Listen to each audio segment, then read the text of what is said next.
Class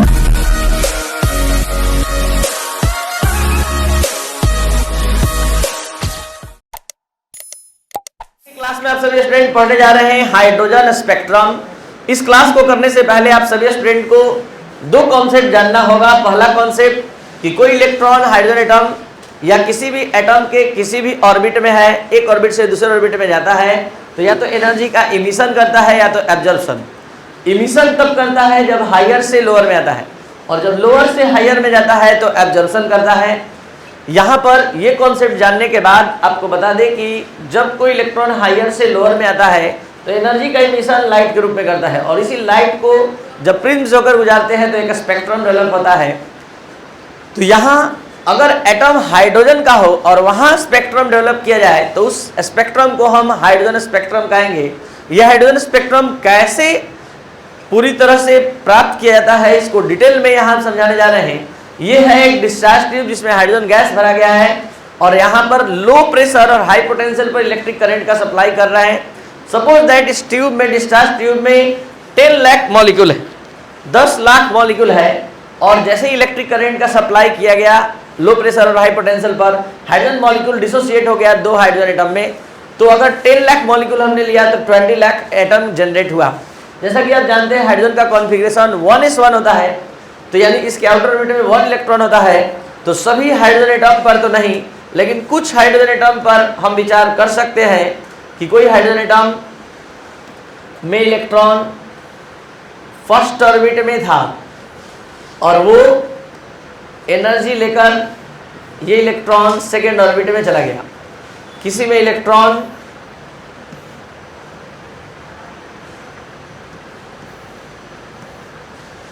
ज़्यादा energy absorb किया तो उससे ज़्यादा एनर्जी लेवल में चला गया।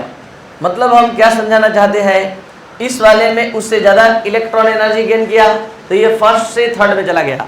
तो हम कुल मिला जुलाकर ये समझाना चाहते हैं कि अलग अलग इलेक्ट्रॉन अलग अलग एनर्जी एब्जॉर्ब करता है। तो किसी में इलेक्ट्रॉन कम एनर्जी एब्जॉर्ब किया तो फर्स्ट से सेकेंड में चला गया, किसी में उससे भी ज़्यादा एनर्जी एब्जॉर्ब किया तो फोर्थ में चला गया, किसी में फिफ्थ में चला गया, किसी में सिक्स्थ में चला गया। यानी कि हर हाइड्रोजन एटम में ये ट्रांजिशन होगा ही होगा, और इलेक्ट्रॉन लोअर एनर्जी लेवल से हायर एनर्जी लेवल में चला जाएगा। तो आपको बता दें कि हायर एनर्जी लेवल में गया हुआ इलेक्ट्रॉन कभी भी स्टेबल नहीं होता है, वो पुनः लोअर एनर्जी लेवल में लौटने लगता है। तो यहाँ पर जब कोई इलेक्ट्रॉन हाइड्रोजन एटम के हायर एनर्जी लेवल से लोअर एनर्जी लेवल में आता है तो एनर्जी का इमिशन लाइट के रूप में करता है, और इस लाइट को जब हम प्रिज्म से होकर गुजार देते हैं तो एक स्पेक्ट्रम डेवलप करता है। इसी स्पेक्ट्रम का नाम हाइड्रोजन स्पेक्ट्रम है। यानी when electron returns from any higher orbit to lower orbit of the hydrogen atom, then energy is emitted in the form of light, and when this light is passed through Nicol prism or any prism, then a spectrum is developed. Since this spectrum is called hydrogen spectrum, चूंकि ये जो spectrum है hydrogen atom से प्राप्त किया गया है इसलिए इसको हम हाइड्रोजन स्पेक्ट्रम कहते हैं। एक बार फिर से आप पूरा अच्छे से समझेंगे। When electron returns from any higher orbit to lower orbit of hydrogen atom, the energy is emitted in the form of light. Since this spectrum is obtained by hydrogen atom, then this spectrum is called hydrogen spectrum. मतलब जब electron higher से lower में आता है energy का emission light के रूप में करता है, और इस लाइट को प्रिज्म से होकर गुजारते हैं तो एक स्पेक्ट्रम डेवलप करता है। क्योंकि ये स्पेक्ट्रम हाइड्रोजन एटम से प्राप्त हुआ है इसलिए हम इसको हाइड्रोजन स्पेक्ट्रम कहते हैं। अब आपको बता दें कि ये जो स्पेक्ट्रम आप देख पा रहे हैं ये स्पेक्ट्रम के बहुत सारे सीरीज के रूप में प्राप्त होता है, जो अब हम दिखाने जा रहे हैं। ये स्पेक्ट्रम का सीरीज किस तरह से प्राप्त होता है, क्योंकि हमारे पास एक दो एटम नहीं लगभग 20 लाख एटम है और सभी एटम में ट्रांजिशन होता है। तो यहाँ पर हम कुछ ट्रांजिशन दिखाने जा रहे हैं जिससे एक स्पेक्ट्रम सीरीज डेवलप होगा।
ये है आपका फर्स्ट ऑर्बिट,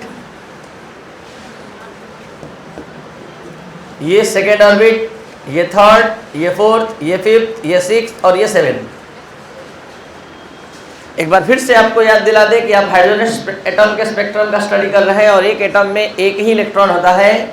यहाँ हम डिफरेंट स्पेक्ट्रल सीरीज के बारे में डिस्कस करने जा रहे हैं। ये कैसे सीरीज प्राप्त होता है ये आप अब समझने जा रहे हैं। देखिए, किसी एटम में इलेक्ट्रॉन सेकेंड ऑर्बिट में गया है, लेकिन लौटने के क्रम में वो फर्स्ट ऑर्बिट में आता है। किसी एटम में इलेक्ट्रॉन थर्ड ऑर्बिट में चल गया है, लेकिन लौटने के क्रम में वो फर्स्ट ऑर्बिट में ही आता है।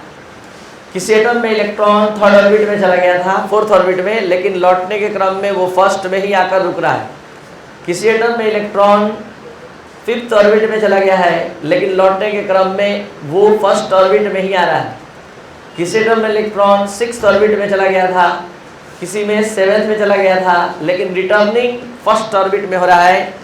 तो यहाँ स्पेक्ट्रम के एक सीरीज का फॉर्मेशन होगा जिसे हम लाइमन सीरीज नाम देते हैं।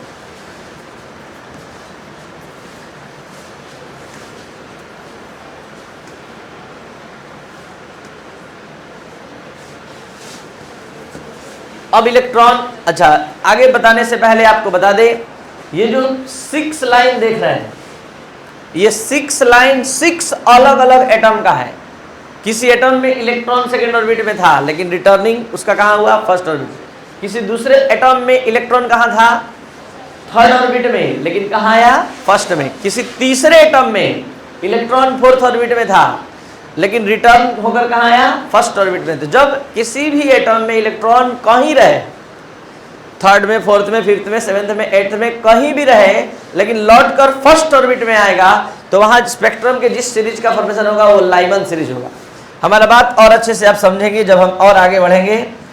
अब देखिए, इलेक्ट्रॉन फर्स्ट में न रुककर सेकेंड में ही रुक जाता है, सेकेंड एनर्जी लेवल में ही रुक जाता है। जैसे कि इसमें देखा जाए, यहाँ थर्ड से सेकेंड में, फोर्थ से सेकेंड में, फिफ्थ से सेकेंड में, सिक्स्थ से सेकेंड में और सेवेंथ से सेकेंड में, यानी हर बार सेकेंड में आकर यहाँ रुक रहा है। इसको हम बोलेंगे बामर सीरीज। क्या बोलेंगे? बामर। ये सभी साइंटिस्ट का नाम है। ये लाइमन साइंटिस्ट का नाम है, लाइमन नामक साइंटिस्ट के द्वारा खोजा गया ये सीरीज। अब हम बात करते हैं थर्ड ऑर्बिट में जो सीरीज का फॉर्मेशन होता है, यानी कि इलेक्ट्रॉन कहीं भी रहे लेकिन वो थर्ड ऑर्बिट में ही आकर रुक जाए, तो स्पेक्ट्रम के जिस सीरीज का फॉर्मेशन होगा वो कहलाएगा पास्चेन सीरीज। तो ये जो बनकर तैयार हुआ ये आपका पास्चेन सीरीज है।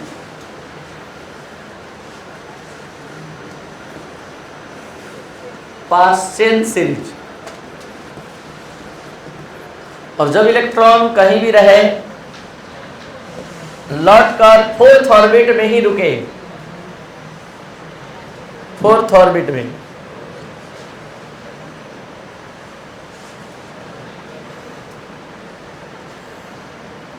तो स्पेक्ट्रम के जिस सीरीज का फॉर्मेशन होगा उसको हम लोग ब्रैकेट सीरीज बोलते हैं।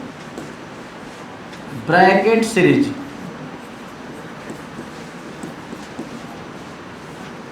और अब अगर इलेक्ट्रॉन फिफ्थ ऑर्बिट में ही रुक जाए, ऊपर के ऑर्बिट से आए हुए इलेक्ट्रॉन फिफ्थ ऑर्बिट में ही रुक जाता है रिटर्न होकर, तो वहां जिस सीरीज का फॉर्मेशन होता है उसका नेम होता है फंड सीरीज। ये सभी साइंटिस्ट का नेम है। और अगर सेवेंथ ऑर्बिट में ही, सेवेंथ ऑर्बिट में ही, सिक्स्थ ऑर्बिट में ही बल्कि रुक जाता है, तो वहां स्पेक्ट्रम के सीरीज का फॉर्मेशन होता है, उसे हम्फी रेज कहते हैं। Humphrey raise series. तो ये है स्पेक्ट्रम सीरीज। अगर आपको अच्छे से समझ में आए जल्दी जल्दी कुछ क्वेश्चन का जवाब दीजिए। अगर इलेक्ट्रॉन थर्ड ऑर्बिट में आकर रुकता है तो कौन सी सीरीज का फॉर्मेशन करेगा? फोर्थ ऑर्बिट में ब्रैकेट। फिफ्थ ऑर्बिट में अगर रिटर्न आता है तो फंड सीरीज, और सिक्स्थ ऑर्बिट में हम्फी रेज, और अगर फर्स्ट ऑर्बिट में रिटर्न होकर आता है तो। अब आपका समझ इतना डेवलप हो चुका है कि आप इसको भी समझ सकते हैं। यहाँ ऑर्बिट को फ्लैट लिया गया है, चपटा इस तरह से, इसको माना गया है कि ये फर्स्ट ऑर्बिट है, ये सेकेंड ऑर्बिट है, ये थर्ड, ये फोर्थ, फिफ्थ, सिक्स, सेवन, और ये इन्फिनिटिव। ऑर्बिट नंबर इन्फिनिटिव होता है। ऊपर के किसी भी ऑर्बिट से इलेक्ट्रॉन आ रहा है लेकिन रिटर्न होकर कहाँ रुक रहा है, तो यहाँ कौन सी सीरीज का फॉर्मेशन होगा, लाइमन सीरीज। अगर सेकेंड ऑर्बिट में ही रुक जाएगा तो कौन सा सीरीज, बामर। थर्ड ऑर्बिट में रुकेगा तो फोर्थ ऑर्बिट में, फिफ्थ ऑर्बिट में, और सिक्स्थ ऑर्बिट में ही रुक जाएगा तो वहां जो सीरीज का फॉर्मेशन होगा उसको क्या कहेंगे, Humphreys series. Humphreys series. तो इस तरह से हमने स्पेक्ट्रल सीरीज को दो तरह से समझाने का प्रयास किया। एक जैसे होता है, जैसे ऑर्बिट आप सर्कुलर समझा करते हैं, तो सर्कुलर में हमने समझाने का प्रयास किया, और जब उस तरह से समझ गए तो आप अब किसी तरह से भी समझने के लिए तैयार हैं। तो सारा डिस्कशन आज के क्लास का इस प्रकार से था, शुरू से अंत तक 3 मिनट में या 4 मिनट में सुन लीजिए। आप पढ़ने जा रहे हैं hydrogen spectrum. When electron returns from any higher orbit to lower orbit, the energy is emitted in the form of light in any hydrogen atom. When this light is passed through a prism, a spectrum is developed. Since this spectrum is obtained by hydrogen atom, so it is called hydrogen spectrum. यानी hydrogen atom के किसी भी higher orbit से lower orbit में electron आता है, return, तो energy का एमिशन लाइट के रूप में होता है, और इस लाइट को जब प्रिज्म होकर गुजारते हैं तो एक स्पेक्ट्रम डेवलप होता है। क्योंकि ये स्पेक्ट्रम हाइड्रोजन एटम का है, इसलिए इस स्पेक्ट्रम को हाइड्रोजन स्पेक्ट्रम कहते हैं। अब इससे आगे, this spectrum is obtained in the form of spectral series. ये स्पेक्ट्रम जो है, स्पेक्ट्रम की बहुत सारी सीरीज के रूप में प्राप्त होता है, जैसे कि Lyman series, बामर, Paschen, bracket, fund, Humphrey raise. तो what is Lyman series? When electron returns from any higher orbit to the first orbit of the hydrogen atom, a series is obtained which is called Lyman series. When electron returns from any higher orbit to the second orbit of hydrogen atom, a series is obtained which is called Balmer series. When electron returns from any higher orbit to the third orbit of the hydrogen atom, a series is obtained which is called Paschen series. और fourth orbit में return होगा तो Brackett series, fifth orbit fund series, और sixth orbit Humphrey raise. तो ये था आपका आज का क्लास, जिसमें आपने हाइड्रोजन स्पेक्ट्रम और स्पेक्ट्रल सीरीज के बारे में जाना। नेक्स्ट क्लास इसका फुल कैलकुलेशन का है, जिसमें आप इमिटेड एनर्जी और wavelength of different spectral series के लिए स्टडी करेंगे। तो जो भी स्टूडेंट इस चैनल पर नए हैं, इसको जरूर शेयर और सब्सक्राइब करें, और कंप्लीट वीडियो लेक्चर के लिए आप व्हाट्सएप मैसेज करें 9431434546 पर। Thank you. चलिए लिखना स्टार्ट। यहाँ तक आपने लिख लिया है, लिखे। अच्छा, ये वाला डिस्कशन आप लोग को समझ में आया? इसमें हमने क्या लिया था? Hydrogen gas. हाइड्रोजन गैस का फॉर्मूला क्या होता है? H2। H2 जैसे ही करंट सप्लाई करेंगे H2 मॉलिक्यूल टूट जाएगा हाइड्रोजन एटम में, और हाइड्रोजन एटम नेटवर्क बता रहा है या ना?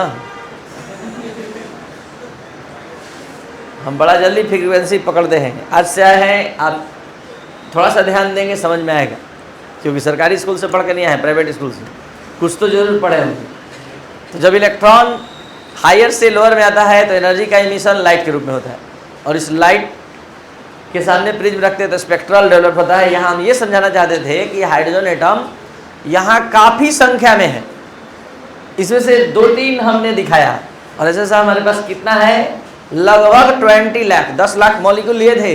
एक मॉलिक्यूल टूटने पर 2 एटम बनेगा, तो 10 लाख टूटेगा, तो सभी 20 लाख एटम में इलेक्ट्रॉन एनर्जी लेकर चला गया। कहाँ चला गया? आसमान में। कहाँ गया? हायर एनर्जी लेवल में, और हायर एनर्जी लेवल में जाकर नीचे आना शुरू हुआ। तो जहां कहीं भी गया है, लेकिन अगर फर्स्ट ऑर्बिट में आएगा तो वहां लाइमन सीरीज में। किसी भी ऑर्बिट में ऊपर चला गया है, लेकिन लौटने क्रम में सेकेंड में आके रुकेगा, तो वहां जो स्पेक्ट्रल सीरीज बनेगा वो बामर सीरीज है। तो 20 लाख एटम में इलेक्ट्रॉन कहीं भी चला गया है, क्योंकि एक ही इलेक्ट्रॉन है हाइड्रोजन के पास, और सब में इलेक्ट्रॉन ऊपर के एनर्जी लेवल में शिफ्ट हो गया है। जो जितना एनर्जी एब्जॉर्ब करेगा उसके अनुसार शिफ्ट होगा, और जब रिटर्निंग होगा जिस ऑर्बिट में ठहरेगा उसके अनुसार सीरीज का डिटर्मिनेशन होगा। अगर 5वें ऑर्बिट में ही आके रुक जाएगा तो फंड सीरीज हो जाएगा, अगर 6ठे ऑर्बिट में रुकेगा तो हम फिर सीरीज। आगे समझ में लिखा जाए।